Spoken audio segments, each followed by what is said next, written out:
Have you ever looked at a stock chart and just felt lost? Like you're staring at a completely foreign language? Well, today we're going to become map makers. We're going to learn how to read the market's terrain, its landscape, and really understand the stories it's trying to tell us.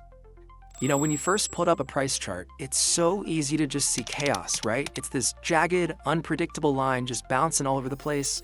It can feel totally random, like there's absolutely no rhyme or reason to any of it. But is that really the whole story? Or, and this is the big question, what if the market has its own kind of body language? You know, a set of shapes and patterns that repeat themselves over and over, giving us clues about where it might be headed next. Our goal here is pretty simple. We're going to learn the basic grammar of that language. Alright, so let's start with the most dramatic signals in the market's playbook. These are the patterns that basically scream, hey, the journey in this direction might be over. It might be time for a complete change of scenery.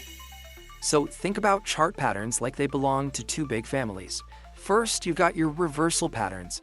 These are like a giant flashing U-turn ahead sign on the highway. They're a window into a huge shift in market psychology. And then you have continuation patterns, which are, more like a rest stop, next exit sign. The trend is just pulling over to catch its breath. Let's tackle those big U-turns first. Okay, to really get one of the most common reversal patterns, I want you to picture a car trying to drive up a really steep hill. It's pushing hard, right?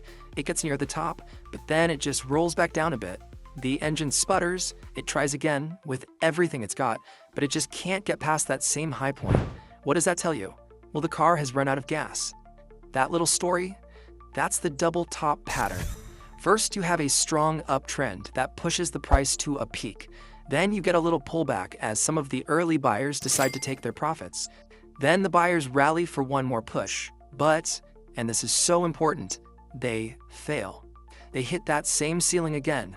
This classic M shape you see is the market basically telling you that the buyers are exhausted. They've run out of steam. Now, check out this idea of the neckline. It's that valley there, right between the two peaks. Just seeing a potential M shape isn't enough to act on.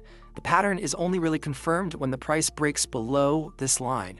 I want you to think of it as the floor finally giving way. It's the real point of no return for that uptrend. So you see, a double top isn't just some random shape. It's the end of a story.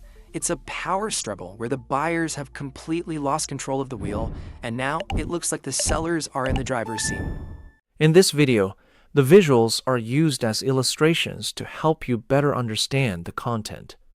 If you would like to explore the topic more deeply, feel free to join our community where you can learn new knowledge and exchange ideas with others who share the same passion.